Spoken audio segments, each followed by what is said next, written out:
বীরভূম আসনটিতে বিজেপির প্রাক্তন IPS officer Debashis ধর প্রার্থী। সেই মতো সবকিছু এগোচ্ছিল ঠিকঠাক, কিন্তু মনোনয়ন জমা দেওয়ার পরও তাঁর আর নির্বাচনে লড়াই করা হচ্ছে না। তার বদলে বিজেপিকে ফের নতুন করে প্রার্থী দিতে হয়েছে। তারপরই বিজেপির তরফে অভিযোগ উঠেছে, রাজ্য সরকারের ষড়যন্ত্রের জন্য দেবাশিস ধরের প্রার্থী পদ বাতিল হয়েছে। এবারে আরও একজন প্রাক্তন আইপিএস অফিসার নির্বাচনে লড়ছেন। তিনি মালদা উত্তরের তৃণমূল প্রার্থী প্রসূন বন্দ্যোপাধ্যায়। গেরুয়া শিবিরের তরফে এই প্রসঙ্গ টেনেই রাজ্য সরকারের বিরুদ্ধে ষড়যন্ত্রের অভিযোগ তোলা হয়েছে। প্রশ্ন উঠছে, প্রসূন বন্দ্যোপাধ্যায় পারলে দেবাশিস ধর কেন ভোটে লড়তে পারবেন না? এই বিতর্কের পাল্টাই মমতার ভাষণে উঠে এলো। রবিবার 28 এপ্রিল মালদা উত্তরের হবিবপুরে প্রার্থী প্রসূন বন্দ্যোপাধ্যায়ের সমর্থনে সভা করেন মমতা বন্দ্যোপাধ্যায়। সেখানেই নাম না করে দুই প্রাক্তন আইপিএস অফিসারের তুলনা করেন মমতা। বলেন, দেখলেন একজন আইপিএস এর পদত্যাগপত্র গৃহীত হলেও আরেকজন প্রার্থী হতে পারলেন না, ত্রুটি ছিল বলে। প্রসূন এমন একজন মানুষ যে পুলিশের সব মহলে কাজ করেছেন, কিন্তু ওর নামে কোনোদিন কোনো বদনাম ছিল না, ওর নামে কোনোদিন কোনো অভিযোগ ছিল না, ওর নামে কোনোদিন গুলি চালানোর অভিযোগ ছিল না। ও চিরকাল দৌড়ে গিয়েছে।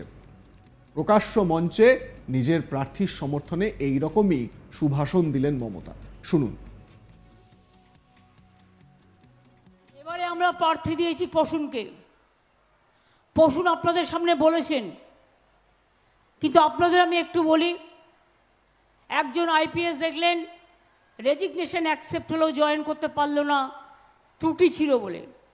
কিন্তু প্রসূন চিরকাল পুলিশের প্রথম লেভেল থেকে হায়েস্ট লেভেল পর্যন্ত কাজ করেছে, কিন্তু ওর নামে কোনোদিন কোনো বদনাম ছিল না, ওর নামে কোনোদিন কোনো অ্যালিগেশন ছিল না, ওর নামে কোনোদিন গুলি চালানোর কোনো এই ছিল না। ও চিরকালই দৌড়ে গেছে।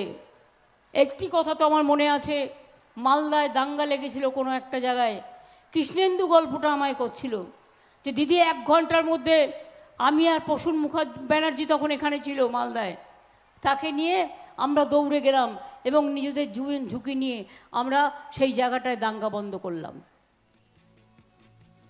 দেবাশিস ধরের প্রার্থীপদ বাতিল হয়ে যাওয়ার পর প্রথমবার মুখ খুললেন রাজ্যের মুখ্যমন্ত্রী। নাম না করেই বুঝিয়ে দিলেন ত্রুটি, অর্থাৎ শীতলকুচির গুলি চালানোর ঘটনার জন্য দেবাশিস ধর ভোটে লড়তে পারছেন না।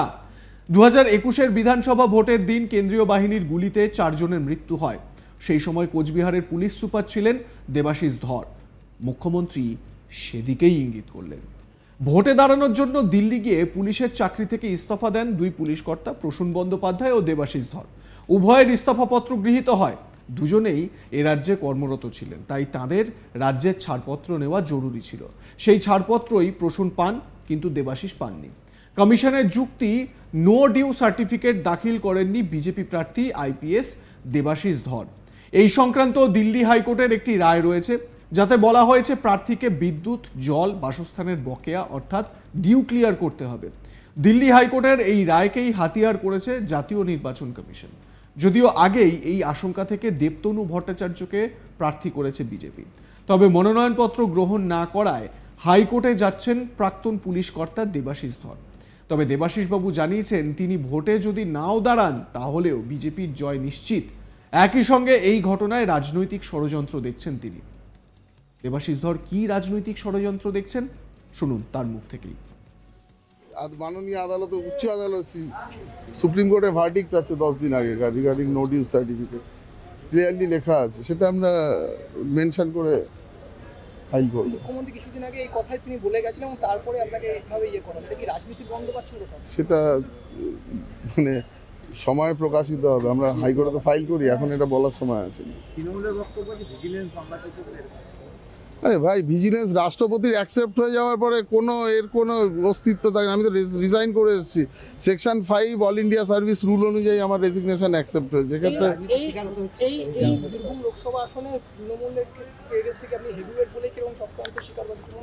সেটা দেখুন, আমি হেভি ওয়েট বা যা ওয়েটই হই না কেন, মানুষের যা মুড আছে, আমি ক্যান্ডিডেট থাকি না থাকি, মানুষ ঠিক করে নিয়েছে যেভাবে তাদের আমি যতটুকু প্রচার করেছি যে কতদিন, মানে মানুষ কিন্তু রেডি হয়ে আছে ভোট দেওয়ার জন্য, এটুকু বলে দিই। যদি দেবতনু ভট্টাচার্য শেষমেশ প্রার্থী হন, আপনি কি তারপরে বাকি সময়টা প্রচারে নামবেন? দল যা বলবে অতি অবশ্যই, আমি কি দলের বাইরে নাকি? দল আমাকে যদি বলে তার হয়ে প্রচার করবো। কিন্তু আপনি এখন তো আশাবাদী আছেন হাইকোর্ট নির্দেশ দিলে আমরা অবশ্যই সেটাকে। এই যে রাজনৈতিক এটাকে নিয়ে কি রাজ্যের বাকি আসনে আপনি প্রচারে যাবেন, ঘটনাটাকে সামনে নিয়ে এসে? যদি দল বলে নিশ্চয়ই যাব, আমি তো দলের ঊর্ধ্বে নেই। দেবাশিস ধরের মনোনয়ন বাতিল প্রসঙ্গে প্রতিক্রিয়ায় জানিয়েছেন বীরভূমের টিএমসি প্রার্থী শতাব্দী রায়। বিষয়টিতে দুঃখ প্রকাশ করেছেন তিনি। তার মতে বিরোধী দলের হলেও একজন প্রার্থী যখন ভোটে দাঁড়ান তখন তার মানসিক প্রস্তুতি থাকে, তাই হঠাৎ করে প্রচার শুরুর পরও মনোনয়ন বাতিল হওয়ায় তার খারাপ লাগা স্বাভাবিক। তবে একই সঙ্গে শতাব্দী জানান দেবাশিস ধর নির্বাচনে লড়া বা না লড়ায় তার জয়ে কোনো প্রভাব পড়তো না। কি বলছেন শতাব্দী, শুনুন। প্রথম থেকেই তো কনফিউশন ছিল যে যখন প্রার্থী অ্যানাউন্সমেন্ট হচ্ছে না করে এতদিন পরে হলো, তারপর 2-3 দিন ধরে যখন থেকে আরও একজন ফাইল করেছে তখন থেকেই সবাই বুঝতে পারছিল যে এটার মধ্যে কোনো ডাউট আছে ওদের, তাই জন্য আরেকজনকে ফাইল করিয়েছে। তারপরেও আমার ধারণা যে উনি, আমি মানে বিরোধী হলেও আমার খারাপ লাগছে, কারণ একটা মানুষ যখন প্রার্থী হয় তার একটা মেন্টাল প্রিপারেশন থাকে, সে লড়বে, জিতবে না জেনেও লড়বে, কিন্তু লড়ারও একটা তো সেট আপ থাকে। কিন্তু উনি যদি এতদিনে কিছু কতটা করে উঠতে পেরেছে জানি না, শুধু আমি কি করেছি আমি না করেছি এই কথা বলা ছাড়া, শতাব্দীরা এই করছে, শতাব্দীরা শাড়ি পরে, শতাব্দীরা গান গাইছেন, এই কথাগুলো বলা ছাড়া উনি কি করেছেন আমার জানা নেই। যদি তাই হয় আর 15 দিন বাকি, উনি আর কি করতে পারতেন। কিন্তু আমি আবারও বলছি আমার খারাপ লাগছে উনি লড়তে পারছেন না বলে। তবে এটা একটা কথা যে উনি লড়লেও আমি জিততাম, উনি যদি নাও লড়েন তাহলেও আমি জিতব, কারণ ওনার উপস্থিতি অনুপস্থিতি কোনোটাই আমার জেতার সঙ্গে ম্যাটার করবে না। কিন্তু খারাপ লাগাটা আমার নিশ্চয়ই, যে বিরোধী হলেও সে একটা জায়গায় কিছু করতে ভাবছিল, লড়াইটা কথা ভেবেছিল, সেটা করতে পারলেন না। বীরভূম লোকসভা কেন্দ্রে তৃণমূল প্রার্থী শতাব্দী রায়ের বিরুদ্ধে বিজেপির প্রাক্তন পুলিশকর্তা আইপিএস দেবাশিস ধরকে প্রার্থী করা হয়। 2021 সালের বিধানসভা নির্বাচন চলাকালীন দেবাশিসবাবু কোচবিহার জেলার পুলিশ সুপার ছিলেন। নির্বাচনের দিন শীতলকুচিতে বুথে ঝামেলার সময় গুলি চালায় কেন্দ্রীয় বাহিনীর জওয়ানরা। গুলিবিদ্ধ হয়ে মৃত্যু হয় 4 জনের। এই ঘটনায় তৎকালীন পুলিশ সুপার দেবাশিস ধর নির্বাচন কমিশনকে যে রিপোর্ট দেন তাতে নাকি অখুশি ছিল রাজ্য সরকার।